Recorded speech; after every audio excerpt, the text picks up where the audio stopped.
2, 3, 4.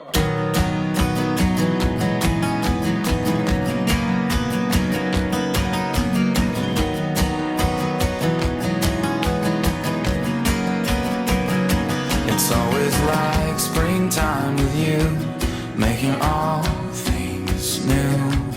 Your light is breaking through the dark. This love, it is sweeter than wine, bringing joy, bringing life. Your hope is rising like the dawn. Oh.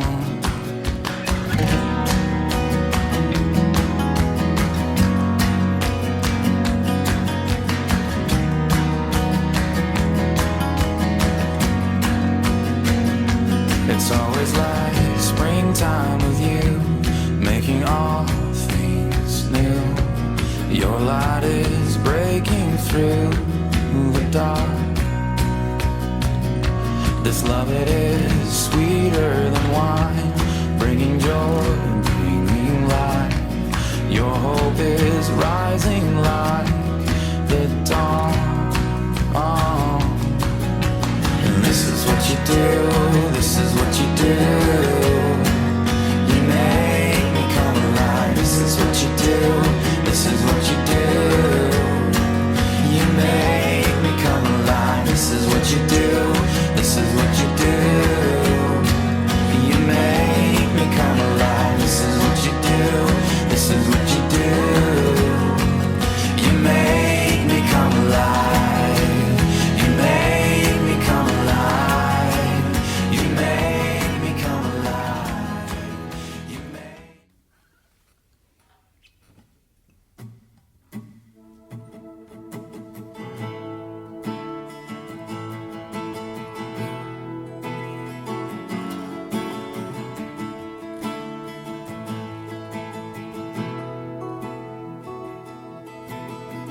Ce lieu que mon cœur chérit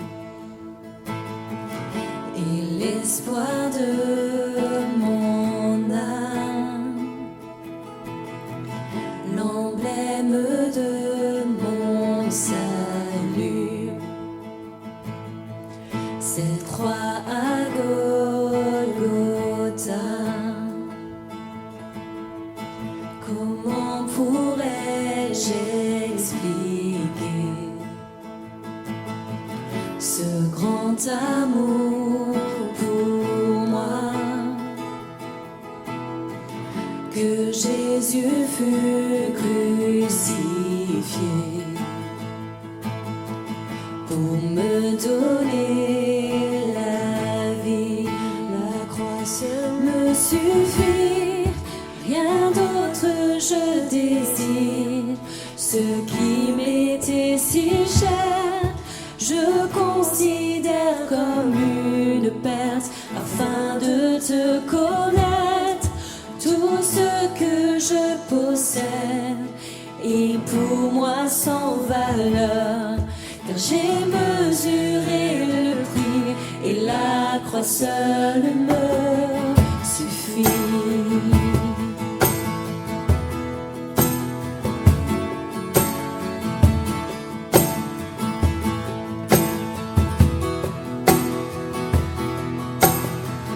Ma confiance n'est pas dans l'or,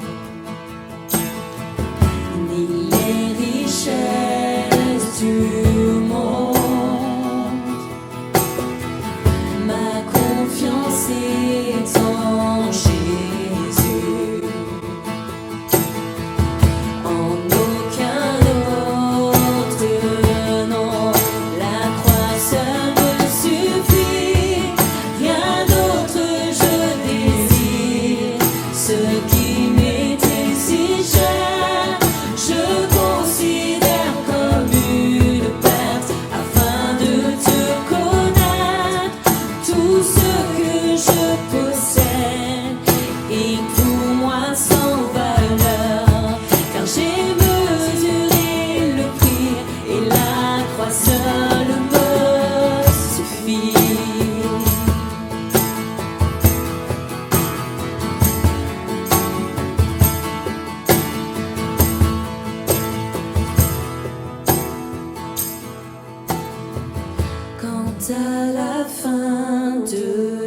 je verrai mon Seigneur. Que l'on puisse dire de ma vie, la croix seule m'a suffi. La croix seule me suffit, rien d'autre je désire. Ce qui m'était si cher, je considère comme une perte, afin de te connaître. Tout ce que je possède est pour moi sans valeur, car j'ai mesuré le prix et la croix seule me suffit. Rien d'autre je désire. Ce qui m'était si cher, je considère comme une perte, afin de te connaître. Tout ce que je possède est pour moi sans valeur, car j'ai mesuré le prix et la croix seule me suffit. La croix seule me suffit. La croix seule me suffit. La croix seule me suffit. La croix seule me suffit.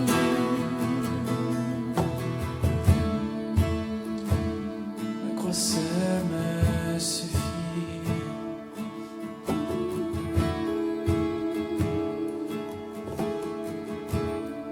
Merci Jésus parce que la croix seule nous suffit. Parce qu'avec cette croix, Seigneur, tu nous as donné le pouvoir de devenir enfants de Dieu. Tu as racheté nos vies, Seigneur. Tu as racheté nos âmes à grand prix, au prix de ta vie. Merci, Seigneur Jésus. Merci.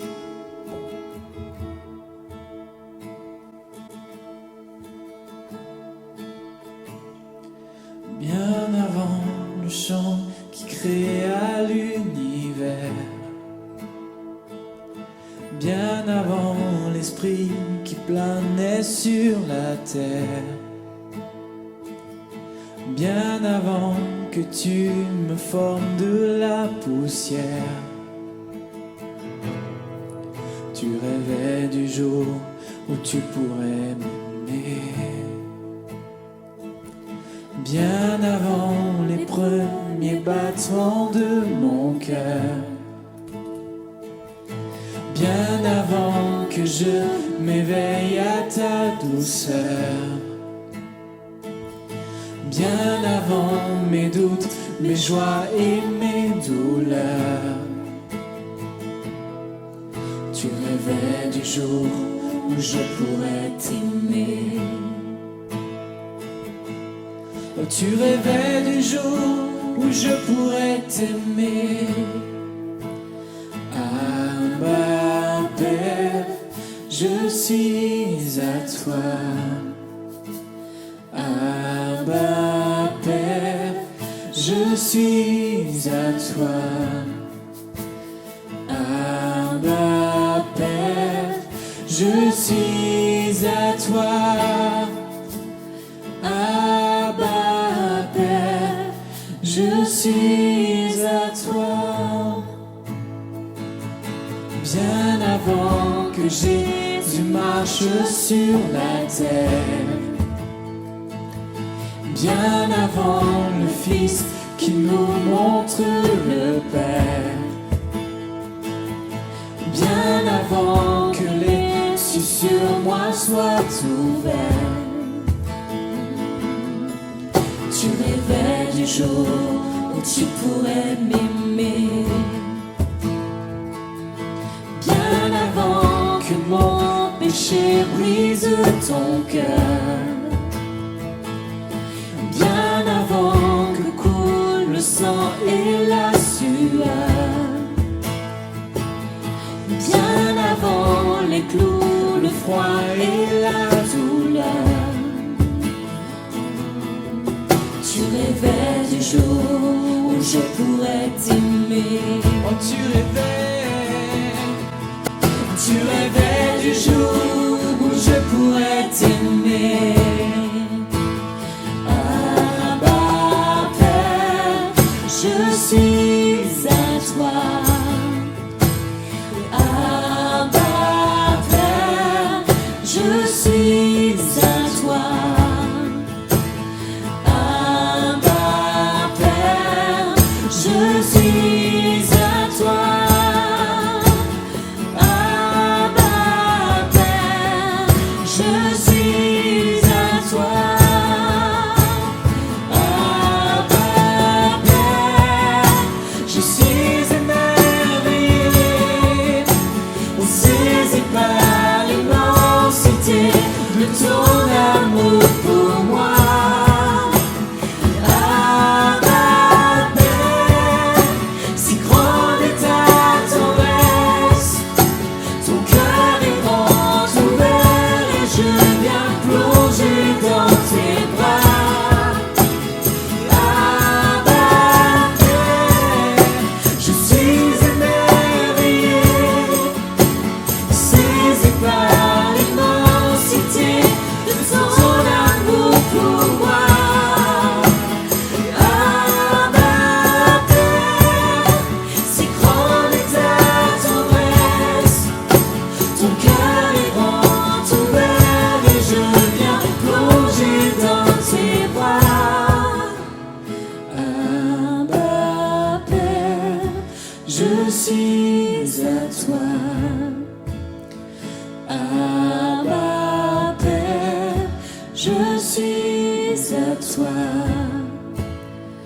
Abba, Père, je suis à toi. Abba, Père, je suis à toi. Abba, Père, Je suis émerveillé, saisi par l'immensité de ton amour pour moi. Abba, Père, si grande est ta tendresse, ton cœur est grand ouvert et je viens plonger dans tes bras. Abba, Père, je suis émerveillé.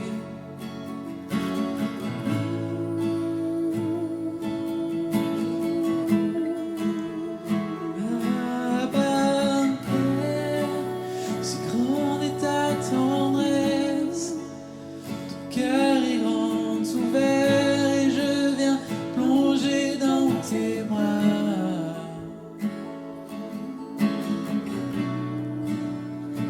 Tes bras sont grands ouverts, Seigneur. Je veux plonger, je veux goûter à ton amour immense, Seigneur. Fais-moi goûter, Seigneur, à ta vérité. Fais-moi goûter, ô Père, à ton amour. Je veux goûter, Seigneur, à ton amour. Oh, tu es grand, Seigneur. Ton amour est immense, Seigneur. Alléluia.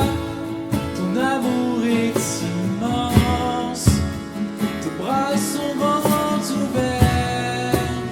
Tes bras sont grands ouverts.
changé.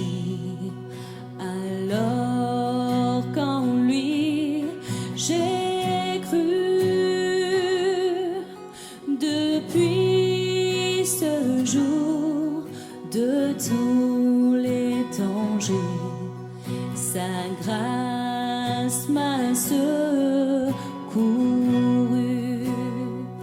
Mes chaînes enfin sont enlevées. Mon Dieu, mon Sauveur, m'a racheté de son pardon. Il m'envahit, amour divin, grâce infinie.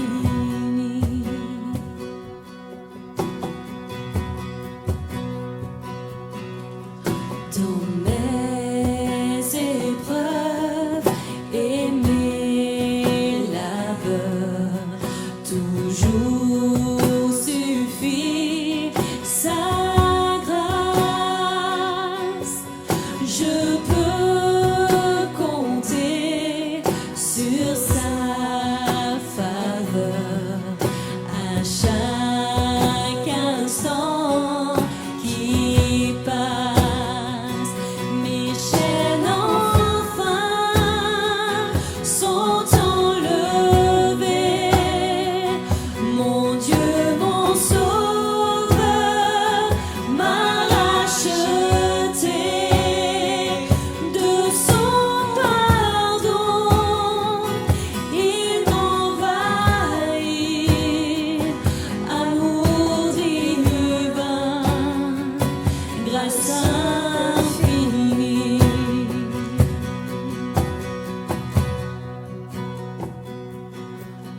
Quand nous aurons pendant 1000 ans célébré ses louanges,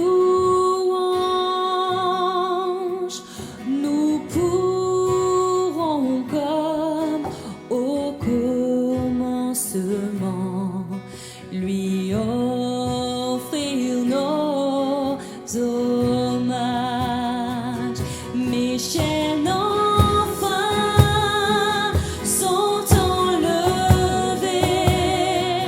Mon Dieu, mon Sauveur, m'a racheté de son pardon. Il m'envahit,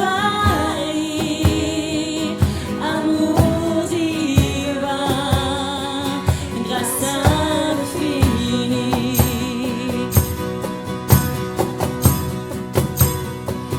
Mes chaînes enfin sont enlevées. Mon Dieu, mon Sauveur, m'a racheté de son pardon. Il m'envahit, amour divin, grâce infinie.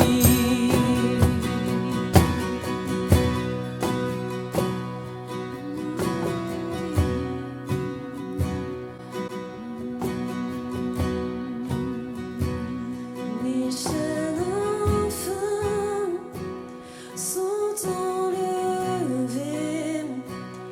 Mon Dieu, mon Sauveur, m'a racheté de son pardon. Il m'envahit, amour divin, grâce infinie.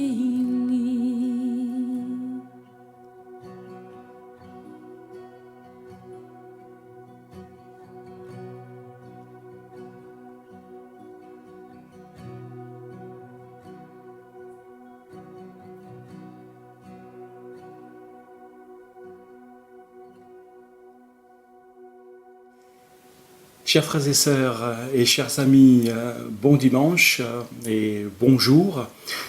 Je suis ravi de vous retrouver ce matin pour ce culte. Vous avez très certainement remarqué que nous avons changé de décor. Ce sera notre décor, en tout cas le mien, pour la période juillet-août. Pour laisser aussi la possibilité à ceux qui s'en occupent de se reposer. D'ailleurs, je remercie toute l'équipe, ceux que l'on voit sur le devant, le groupe de louanges, et ceux qu'on ne voit pas derrière, ceux de la technique, ceux qui s'occupent des images, du son et du texte que l'on met pour mettre tous nos cultes et les mercredis en ligne. Donc je les remercie et je sais que vous êtes aussi, que vous les remerciez et que vous priez aussi pour nous. Alors je vous remercie aussi. Alors avant d'aller plus loin, je vous invite à prier ensemble avant de méditer un psaume. Seigneur, merci de nous donner cette possibilité encore aujourd'hui de pouvoir partager ta parole, nous retrouver autour de ta parole, être unis par le même esprit afin de pouvoir nous tenir près de toi et rester près de toi, car c'est là notre bien, c'est là notre bonheur, c'est là où nous pouvons nous ressourcer pendant ces vacances, cette période de repos.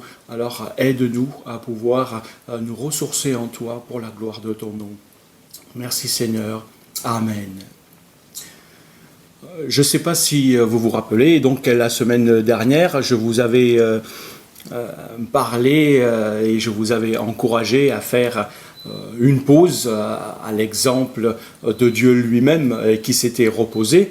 Et ce matin, j'aimerais vous exhorter à être et donc à rester près de Dieu. Car c'est là que nous pouvons trouver, ou vous pouvez trouver, ou tu pourras trouver du repos et tu pourras trouver ton bonheur. Aujourd'hui, et les 2 dimanches qui vont suivre, nous allons voir comment rester près de Dieu, comment nous tenir près de Dieu, comment nous rapprocher de Dieu.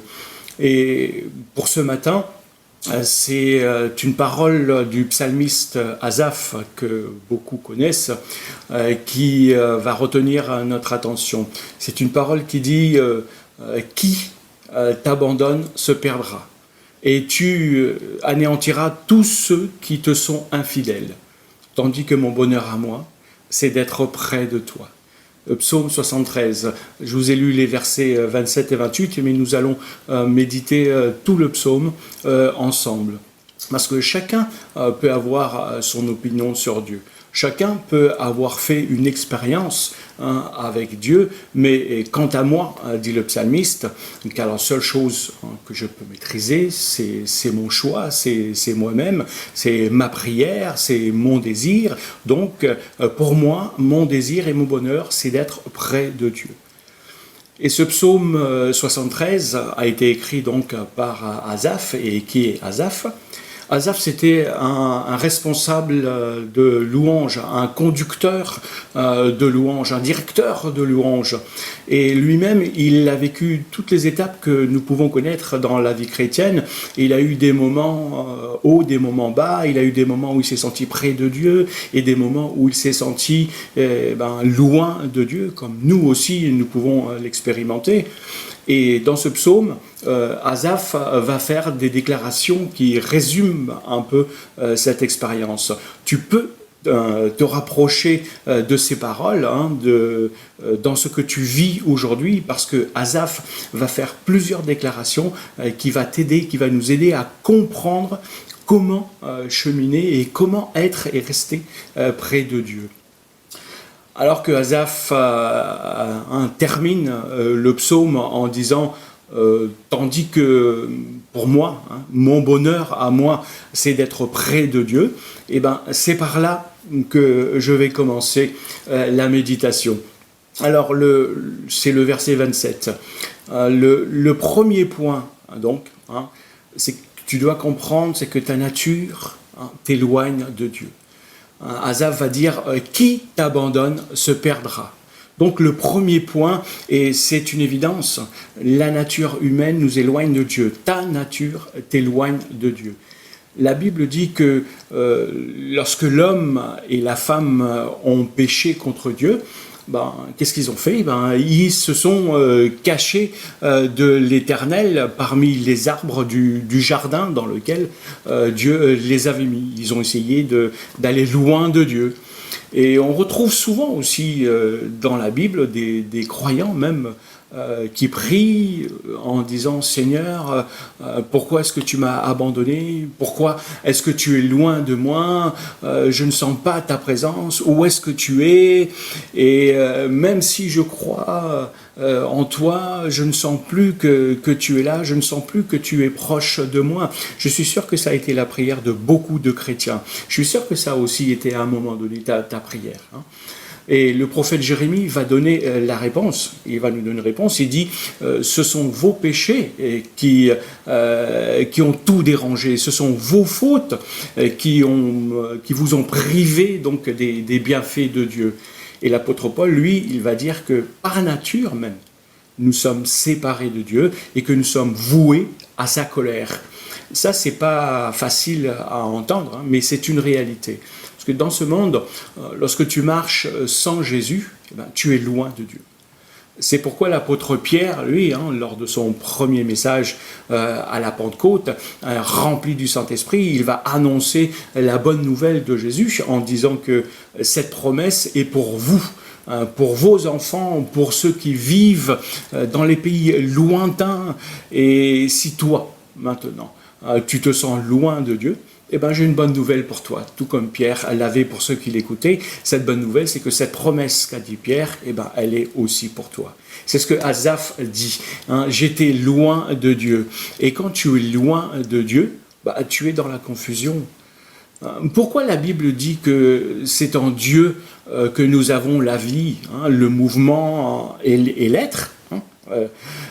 Parce que ce n'est qu'en Dieu que tu peux trouver ta raison d'être et ton identité.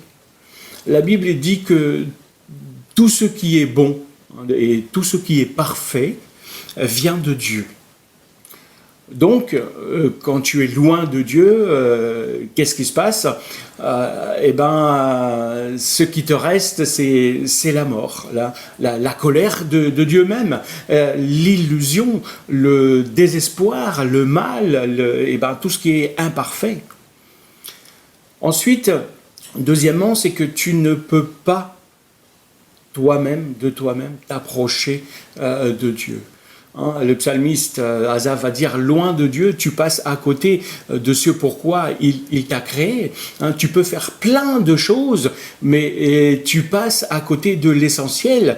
C'est pourquoi Asaph va confesser « Mon bonheur à moi, c'est d'être près de Dieu. » Savez-vous où se trouve le problème dans tout ça? Il n'est pas compliqué. Tu ne peux pas t'approcher de Dieu par toi-même, c'est ça. Tout au long de la vie et tout dans ta vie te montre que tu es attiré plutôt loin de Dieu et que la vie a plutôt tendance à t'éloigner de Dieu plutôt que de te rapprocher de Dieu. Tu peux travailler même dur, tu peux faire des efforts, tu peux faire même beaucoup d'efforts et pourtant te sentir tout sec, loin de Dieu, et ressentir l'absence de Dieu dans ta vie. Cependant, l'apôtre Paul, c'est l'apôtre des gentils, il dit « Étant unis à Christ, nous avons par la foi en lui la liberté de nous approcher de Dieu avec assurance. » Ça, il le dit dans Éphésiens au chapitre 3. Peut-être que pour toi, le message que je partage, ça s'arrête là, parce que tu dois premièrement placer ta confiance en Jésus, qui lui peut te rapprocher de Dieu. Il est le seul chemin qui conduit à Dieu. Il est suffisamment puissant pour te libérer de ce qui te retient éloigné de Dieu. Et ça, tu peux faire cette expérience. Ensuite, troisièmement, je vais revenir au début de ce psaume. Après avoir reconnu que ta nature t'éloigne de Dieu et que tu ne peux pas t'approcher de Dieu par toi-même, voici ce que Asaph dit au verset 1er. Il va dire « Oui, Dieu est bon pour Israël, pour tous ceux qui ont le cœur pur. Oui, Dieu est bon pour Israël et pour tous ceux qui ont le cœur pur. Quand je dis par exemple, comme Asaph, si je dis ça, eh ben, mon bonheur à moi c'est d'être près de Dieu, eh ben, je peux t'assurer que ça reste que de la théorie. Pourtant, personnellement, je n'ai pas de difficulté avec la théorie, mais c'est la pratique qui est plus compliquée, pas simplement pour moi et pour tout le monde.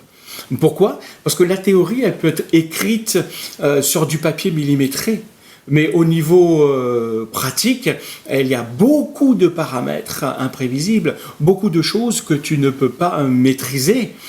Et dans ce psaume, Asaph va décrire ses défis pratiques et comment il se sent loin de Dieu. Mais il commence par la théorie. Quand j'ai voulu poser du carrelage mural dans ma cuisine, bon, je me suis dit, bon, ça doit pas être très compliqué,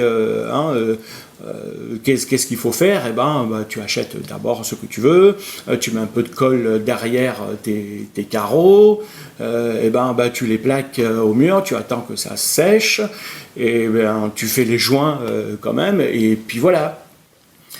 J'y suis arrivé, mais tout ne s'est pas déroulé aussi facilement que je l'avais décrit de façon théorique, parce qu'en pratique, tu n'as pas toujours le bon outil pour travailler.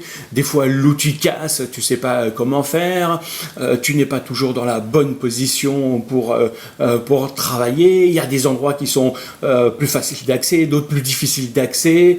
Ce n'est pas aussi simple qu'en théorie, même si tu regardes des tutos qui sont faits par des spécialistes. Et j'ai pris conscience à ce moment-là que la pratique est plus difficile que la théorie. Même pour un spécialiste en théorie, la pratique reste toujours plus compliquée et plus difficile. Même pour un pasteur, rester près de Dieu, ce n'est pas toujours facile. Et Asaph est un spécialiste de la louange. Et même pour lui, cette pratique n'est pas toujours facile. La pratique est compliquée. Je connais ma Bible, j'ai de l'expérience, mais rester près de Dieu, c'est difficile à mettre en pratique. Pour moi, et je pense aussi pour toi, ou pour chacun d'entre nous.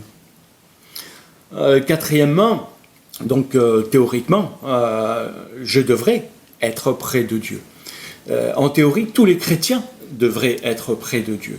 Mais Asaph continue au verset 2 et dit « Pourtant, il s'en est fallu de peu.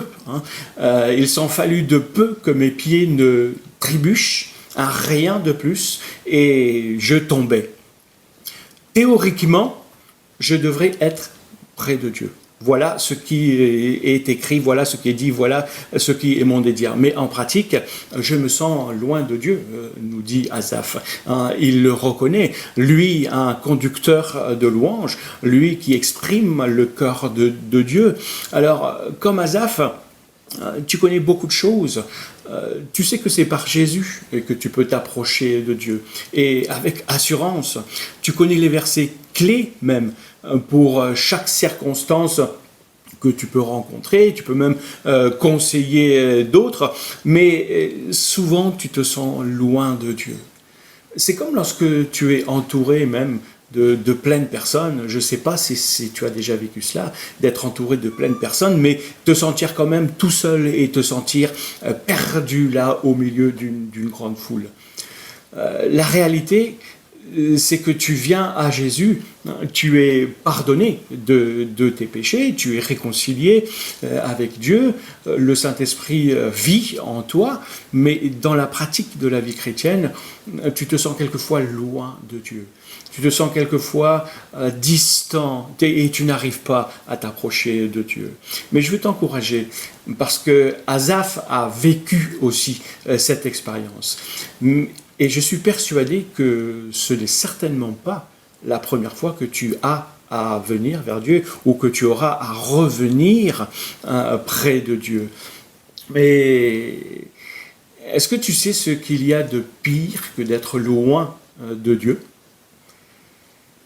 C'est de se sentir loin de Dieu après avoir été près de Dieu. Le roi David, il l'exprime fortement dans le psaume 51. Il dit « Ne me rejette pas loin de ta face » après avoir péché. Donc il dit à Dieu « Ne me rejette pas loin de ta face parce que j'ai connu, je sais ce que c'est. » Donc un obstacle qui te tient loin de Dieu, c'est bien souvent la comparaison. Et le premier problème avec la comparaison, c'est pas que tu te compares aux autres, ça arrive, mais c'est que tu te compares d'abord à toi-même. Tu te compares à ta vie, à ton expérience et à ce que tu as vécu. Et ça, tu deviens nostalgique de ta vie. Tu deviens nostalgique de ta vie passée, de tes glorieuses expériences avec le Seigneur. Au début, tu marchais avec zèle, tu étais plein d'amour, plein d'entrain, tu étais consacré, engagé, tu parlais de Jésus à tout le monde, à tous ceux qui t'entouraient. Lorsque tu étais à l'église, dès le premier chant, dès les premières notes, tu rentrais dans la louange, tu louais Dieu. Et aujourd'hui, tu es un peu comme nostalgique de cette période de ta vie. Et c'est pourquoi tu as besoin de réaliser comment se tenir près de Dieu. Et entre le verset 3 et le verset 14, sur lequel je ne m'étendrai pas, Asaph va énumérer plusieurs choses qui l'ont éloigné de Dieu. Il va dire voici ce qui m'empêche de me rapprocher de Dieu. Et je peux aussi te poser cette question, là, ce matin. Qu'est-ce qui t'empêche de t'approcher de Dieu? Qu'est-ce qui t'empêche de te tenir devant Dieu? Ou qu'est-ce qui t'a éloigné de Dieu? On pourra avoir plusieurs réponses. Certains pourraient dire, moi, c'est mon péché qui m'empêche de me tenir près de Dieu. Toi, tu pourrais peut-être dire, c'est ma culpabilité qui crée un obstacle. Quelqu'un d'autre pourrait dire, moi, c'est ma honte qui m'empêche de me tenir auprès de Dieu. D'autres encore pourraient dire, ce sont mes difficultés, ma maladie. Certains pourraient dire aussi, c'est mon mari, c'est ma femme, ce sont mes enfants, mes parents, mes voisins, mon patron qui m'empêche de me tenir près de Dieu.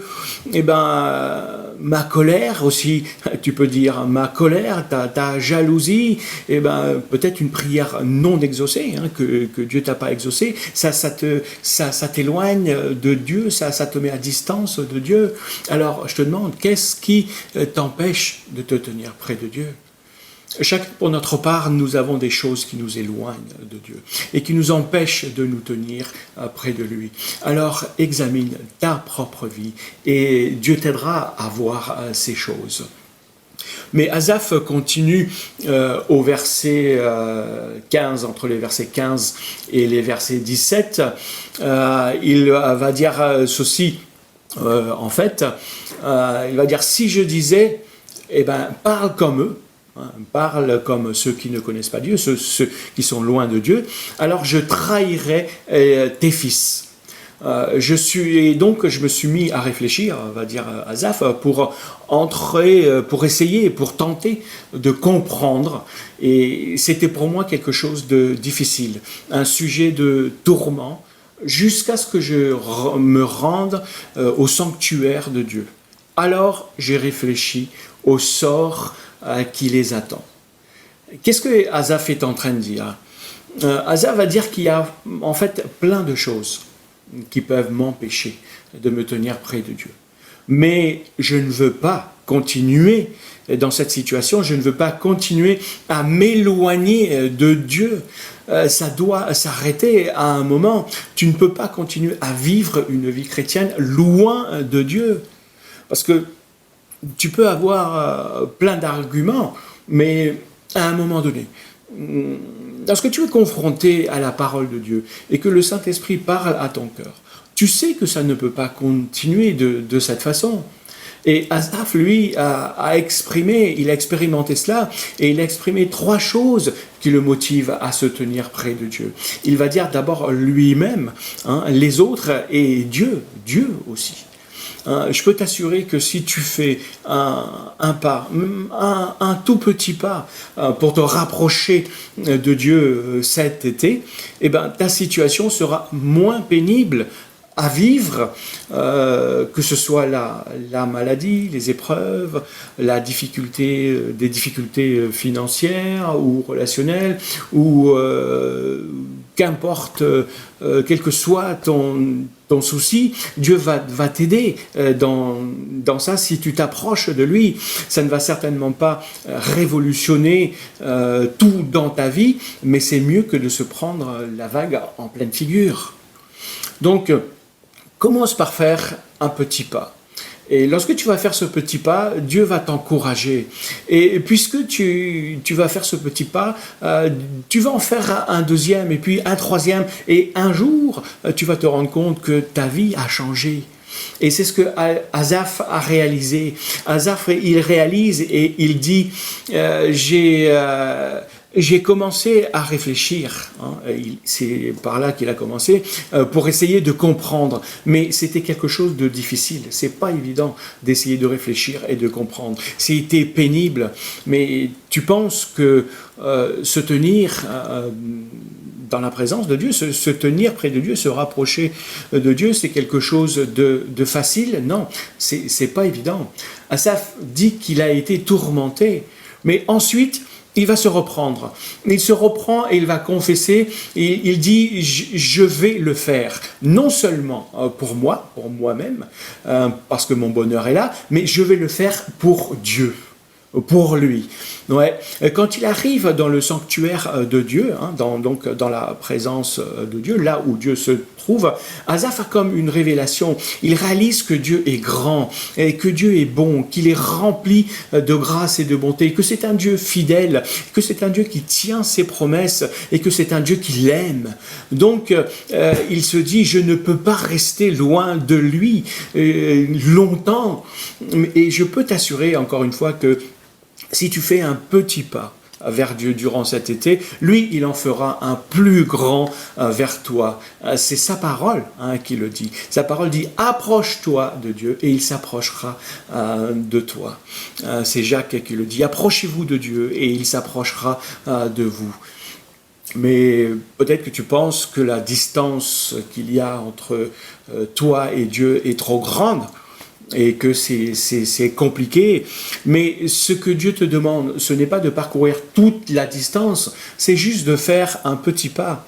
Lui, il est grand, notre Dieu, et même son petit pas peut être très grand, et Asaph l'a compris, et il va dire, je le fais pour moi, mais je le fais aussi pour Dieu, mais je le fais aussi pour les autres. Est-ce que ce ne serait pas merveilleux si tout le monde, pendant cet été, faisait un petit pas vers Dieu? Je suis persuadé que ça apporterait des changements durables dans nos vies, dans ta vie, dans ma vie, dans ta famille, dans ta maison, dans l'Église aussi. Et ça, je crois que Dieu va le faire. Donc, Asaph va dire au Seigneur, si je parlais comme ceux qui vivent loin de toi, eh ben, je trahirais mes frères et sœurs. C'est-à-dire ceux avec qui tu as fait alliance, ceux avec qui moi aussi je suis en relation. Donc, je dois me tenir près de Dieu, non seulement pour Dieu et pour moi-même, mais aussi parce qu'il y a des gens autour de moi qui ont besoin de voir un chrétien, un enfant de Dieu qui se tient près de son Père. Et ça, c'est important. Et Asaph l'a réalisé. Et là, on arrive à l'essentiel. J'arrive au verset 21, les versets 21 à 28. Et Asaph va exprimer il va expliquer qu'il a finalement compris comment se tenir près de Dieu. Donc après différentes étapes que l'on peut chacun expérimenter dans la vie, que Asaph a expérimenté, il réalise que plein de choses, c'est vrai, peuvent t'éloigner de Dieu et que tu ne peux pas continuer indéfiniment à vivre dans cette situation et à t'éloigner de Dieu. Mais maintenant, il va en tirer des leçons et il va nous communiquer les vérités qu'il a comprises. Il va dire, oui, Quand j'avais le cœur amer et que je me tourmentais intérieurement, j'étais un sot, un idiot, un ignorant. Je me comportais avec toi, avec Dieu, comme une bête. Mais je suis toujours avec toi. Et tu m'as saisi la main droite. Par ton conseil, tu me conduis. Tu me prendras dans ta gloire. Qui ai-je au ciel si ce n'est toi? Et que désirer d'autre sur cette terre, car je suis avec toi. Mon corps peut s'épuiser et mon cœur défaillir. Dieu reste mon rocher et mon bien précieux pour toujours. Qui t'abandonne, continue Asaph, se perdra. Et tu anéantiras tous ceux qui te sont infidèles. Tandis que moi, mon bonheur à moi, c'est d'être près de toi. J'ai pris le Seigneur, l'Éternel en refuge, et je raconterai toutes ses œuvres. Voilà ce que Asaph a réalisé lorsqu'il s'est approché, lorsqu'il a fait ce petit pas pour s'approcher de Dieu. Premièrement, il va dire « mais je suis toujours avec toi ». Donc tu dois comprendre que se tenir près de Dieu n'est pas une affaire de ressenti ou une affaire d'émotion selon ton vécu, mais ça dépend de ta position en Christ. C'est ta position en Christ.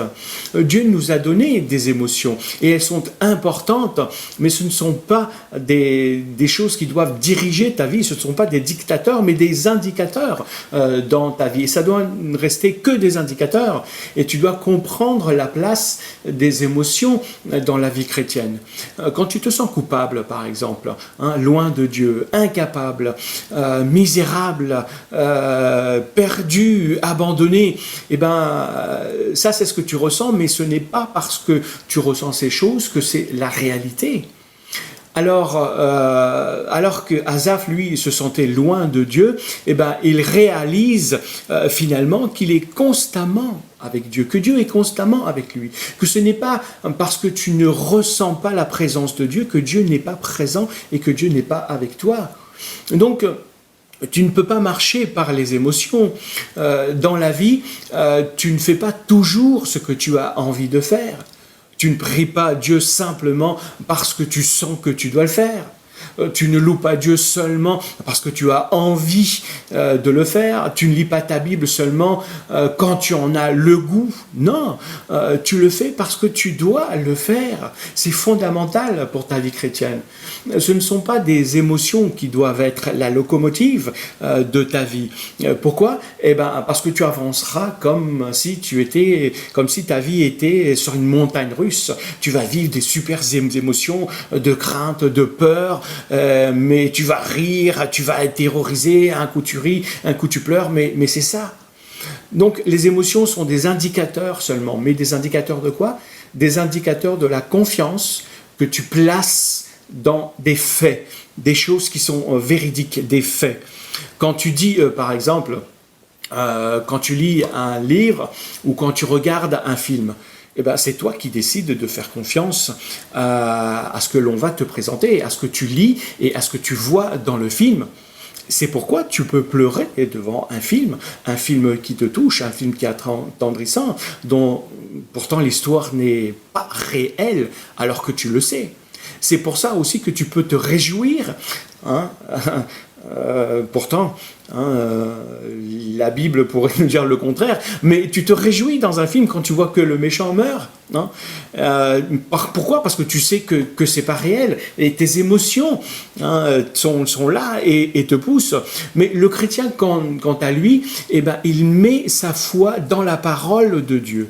Et quand tu choisis de mettre ta confiance et ta foi dans ton expérience, tu ressens de l'angoisse, de la peur, de la culpabilité ou de la honte.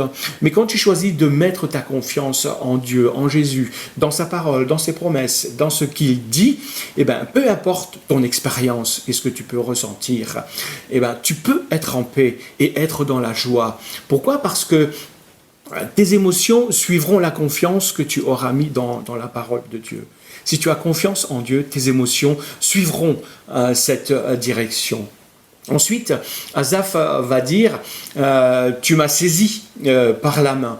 C'est-à-dire, Dieu continue de me tenir, même quand je suis loin de lui, même lorsque je ne me sens pas près de lui. Tu penses peut-être que tout est fini pour toi. Hein. La vague dans laquelle tu te trouves est peut-être trop grande, mais rassure-toi, même dans la plus grande tempête, Dieu tient ta main et il n'a pas lâché ta main.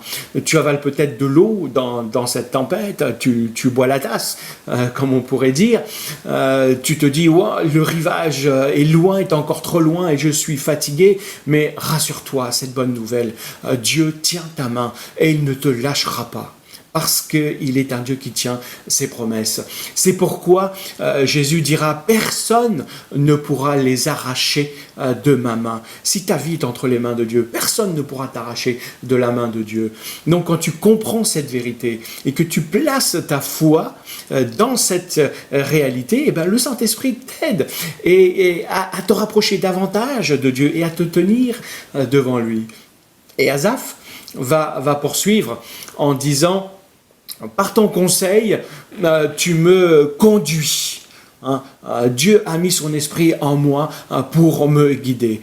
Donc, quand tu te sens loin de Dieu et que tu ne sais pas comment faire, comment t'en sortir dans tous tes soucis, dans ta confusion, alors arrête de t'affoler et laisse le Saint-Esprit qui est en toi te conduire. Il t'éclairera à travers la parole dans la vérité.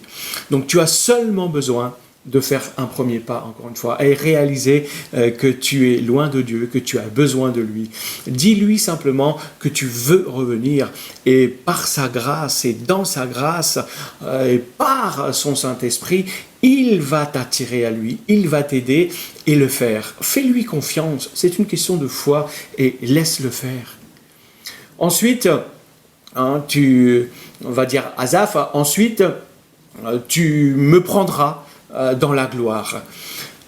Asaph, c'est un homme qui se sent loin de Dieu, comme on a dit, et qui a vécu plein d'épreuves et qui vit plein d'épreuves, mais il réalise certaines choses et il dit non seulement tu m'as saisi la main droite dans le passé, tu me conduis donc par ton conseil dans le présent, et dans l'avenir, tu me prendras dans ta gloire. Quelle espérance! Et l'apôtre Paul, lui, il va le résumer très simplement par un verset que nous connaissons tous. Il va dire, mais qu'est-ce qui pourra nous arracher de l'amour de Dieu? Qu'est-ce qui pourra me séparer de l'amour de Dieu? Je sais que rien ne pourra me séparer de l'amour que Jésus a pour moi.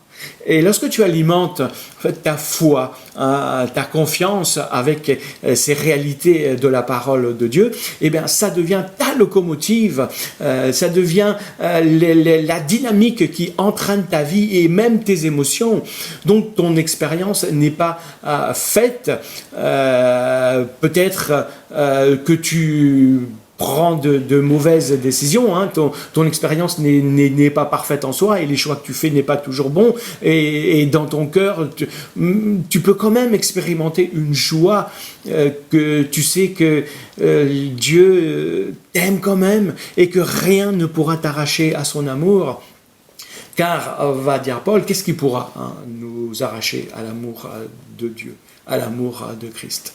Est-ce que ça peut être la détresse? Est-ce que ça peut être l'angoisse, la persécution? Est-ce que ça peut être la faim, la misère, le danger, l'épée, quelque chose qui peut te faire mal, dit Paul? Non, on va dire, j'ai l'absolue certitude que Christ est mort et que ni la mort, ni la vie, ni les anges, ni les dénominations présentes, ni même l'avenir, ni ses puissances, ni ce qui est en haut, ni ce qui est en bas, ni aucune autre créature ne pourra nous arracher à l'amour que Dieu nous a témoigné en Jésus-Christ, notre Sauveur. Donc j'ai fait, moi, certaines choses pour lesquelles Dieu n'aurait certainement des choses à me reprocher et des choses pour lesquelles il aurait pu me rejeter, mais il ne l'a pas fait. Et j'ai pris conscience que la réussite de ma vie chrétienne, ce n'est pas ce que je pourrais moi faire pour Dieu, mais c'est ce que Dieu a fait pour moi. Et que rien ne pourra me séparer de l'amour que Jésus a manifesté pour moi. Et ça t'encourage et ça t'aide, même dans les moments les plus difficiles, à ne pas marcher n'importe comment. La réalité, c'est que Dieu te tient par la main. Le fait que Dieu te tienne par la main ne signifie pas non plus que toi, tu n'as pas d'effort à faire. Toi, tu dois aussi faire cet effort à avancer. Donc, Asaph continue en disant « Qui ai-je au ciel si ce n'est toi ?» Et que désirer d'autre sur cette terre, car je suis avec toi. En fait, Asaph dit simplement, Dieu n'est pas mon problème, mais il est plutôt la solution. Tu penses peut-être que c'est Dieu le problème dans ta vie. Alors, je te pose cette question, de quoi est-ce que tu accuses Dieu, en fait? Est-ce que Dieu est responsable de ce qui ne va pas dans ta vie? Je prie que le Saint-Esprit t'éclaire sur cette colère, peut-être que tu peux ressentir ou éprouver à l'égard de Dieu. Peut-être que tu continues même à le suivre, mais tu le tiens responsable de certaines difficultés, de certains problèmes que tu rencontres. Alors, tant que tu ressens et tant que tu restes dans cet état d'esprit, c'est vrai que tu ne peux pas t'approcher de Dieu. Mais tu peux l'expliquer, et lui demander de te guérir, de guérir ton cœur. Et il le fera, et tu arriveras à le reconnaître toi-même et à te dire à Dieu que Dieu n'est plus ton problème, mais qu'il a été ta solution, qu'il est la solution de ta vie. C'est ce que Asaph a expérimenté et c'est ce qu'il va l'emmener justement à reconnaître. Il va dire « Mon corps peut s'épuiser, mon cœur, mon être entier peut défaillir, mais Dieu reste mon rocher et mon bien précieux pour toujours. » Asaph a compris que malgré mon épreuve, malgré son épreuve, malgré ton épreuve, malgré ma maladie, malgré mon péché, Dieu reste toujours mon rocher. Dieu reste toujours celui sur qui je peux m'appuyer, vers qui je peux venir. Peut-être que Asaph était malade lorsqu'il parle que son corps est en train de dépérir et il devait très certainement commencer à vieillir aussi. Et il voit que les choses extérieures ne s'améliorent pas, mais malgré tout, il dit « Je déclare que Dieu reste mon rocher pour toujours ». Et c'est ce que je t'invite à confesser et à reconnaître, que Dieu est pour toujours celui qui peut te secourir, celui en qui tu peux toujours te confier et trouver réconfort et soutien. Donc, fort de cette expérience, Asaph va maintenant affirmer que celui qui t'abandonne, par contre, se perdra. Et que tu anéantiras tous ceux qui te sont infidèles. Tandis que moi, dit Asaph, et c'est un choix personnel, c'est d'être près de Dieu. J'ai pris le Seigneur, l'Éternel comme refuge. Autrement dit, ne fais pas en fait de ta situation ou de ton problème une excuse pour t'éloigner de Dieu, mais fais plutôt de cette situation une opportunité pour te rapprocher de Dieu.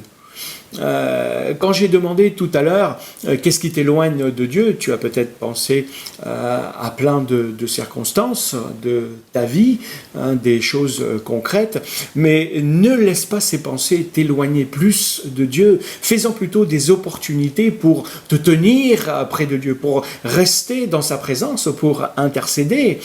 Si tu es malade, si tu traverses des difficultés, ne les laisse pas t'éloigner ou te garder à distance de Dieu. Utilise ces circonstances pour rechercher Dieu, pour rechercher son conseil, pour rechercher sa face. Et lui est un Dieu qui agit et il te promet d'agir. Parce que Dieu n'est pas le problème, mais il est plutôt la solution. Donc transforme tes problèmes personnels, tes problèmes de couple, tes problèmes de famille, les problèmes que tu peux rencontrer, même dans ton travail. Transforme toutes ces choses-là en opportunités qui va te rapprocher de Dieu et qui va te maintenir dans sa présence. Et Asaph termine avec ceci, et je termine avec ceci. Pourquoi donc mon bonheur, c'est d'être près de Dieu? Asaph va y répondre. Il va dire, je raconterai toutes tes œuvres. Ça veut dire quoi? Ça veut dire, je veux me tenir près de Dieu afin d'être un témoignage pour ceux qui m'entourent, afin d'être une lumière qui manifeste la gloire de son Dieu. Donc notre monde est dans la confusion concernant Dieu. Donc tu as besoin, j'ai besoin, nous avons besoin de rester près de Dieu, de rester de lui. Pourquoi? Eh bien, pour donner un témoignage juste de notre Dieu à ceux qui ne le connaissent pas et ceux qui nous regardent. Jésus a dit que nous sommes la lumière du monde. Donc nous avons besoin de rester près de Dieu pour pouvoir éclairer de sa lumière. En tant que chrétien, tu as une belle position, un statut plus qu'honorable en Jésus-Christ. Tu es assis dans les lieux célestes. Voilà notre position en Dieu. Tu es un enfant de Dieu. Ça, c'est pas rien. C'est une belle position. Tu as la puissance du Saint-Esprit qui agit, qui habite en toi et qui agit dans ta vie. C'est pas à négliger. Tu es en relation personnelle avec Dieu, avec celui qui a tout créé, qui t'a créé. Tu as même l'assurance de la vie éternelle. Mais face à tout ça, quelle responsabilité! Quelle responsabilité! Nous avons une belle position, de beaux avantages, mais nous avons une grande responsabilité. Les gens dans ce monde ont besoin de toi, ont besoin de moi. C'est pourquoi Asaph, lui, parce qu'il a compris que les gens qui l'entouraient avaient besoin de lui, et c'est pourquoi il veut se tenir près de Dieu, pour pouvoir raconter les œuvres glorieuses de Dieu dans sa vie, à travers sa vie, et montrer le chemin vers Dieu. Donc je désire ce matin t'encourager à te tenir un peu plus près de Dieu dans ce temps de vacances. Et nous verrons les 2 dimanches qui suivent 2 autres éléments qui peuvent t'aider, qui peuvent nous aider, qui peuvent m'aider à rester près de Dieu. Et pas ça simplement un temps, tout au long de la vie chrétienne, et qui va te permettre aussi de pouvoir continuer comme Asaph à dire « Mon bonheur à moi, c'est d'être près de Dieu ». Donc je t'encourage à commencer à faire peut-être un petit pas vers Dieu. Et lui fera un grand pas vers toi. Alors je t'invite à prier pour terminer. Seigneur, merci pour ta parole. Merci pour l'exemple d'Asaph, son expérience qui nous est venue, qui nous montre que la vie n'est pas une ligne droite et que même si l'on a été près de toi, on peut se sentir loin de toi. Et il nous montre que toi, tu n'es pas loin de nous. Et comment nous approcher de toi? Alors merci, aide-nous à faire un pas de plus, un tout petit pas vers toi pendant ce temps de vacances, afin que, Seigneur, que nous puissions éclairer, vivre de toi et rayonner encore plus de toi, que notre âme soit fortifiée et rendre gloire à ton nom et ressembler un peu plus à Jésus-Christ pour la gloire de ton nom. Amen. Que le Seigneur vous bénisse. Si vous êtes en vacances ou si vous êtes partis, passez de bonnes vacances et l'on se retrouve la semaine prochaine. À bientôt.